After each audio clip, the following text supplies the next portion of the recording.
Viewers இன்றைக்கி எப்படி தூதுவளை ரசம் செய்கிறதுன்னு சொல்லிட்டு பார்க்கலாம். தூதுவளை இலை இருமல் சளிக்கு ரொம்பவே நல்லது.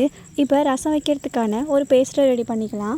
மிக்ஸி ஜாரில் மிளகு சீரகம், 2 சின்ன வெங்காயம், ஒரு பச்சை மிளகாய், 6-7 பல் பூண்டு,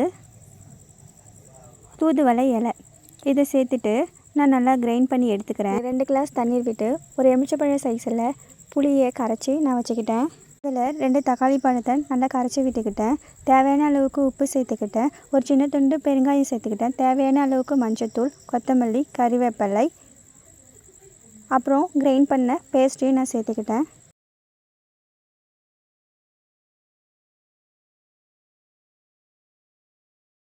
மிக்ஸ் பண்ணிவிட்டேன். இப்போ ரசத்துக்கான தாளிப்பை கொடுத்துடலாம்.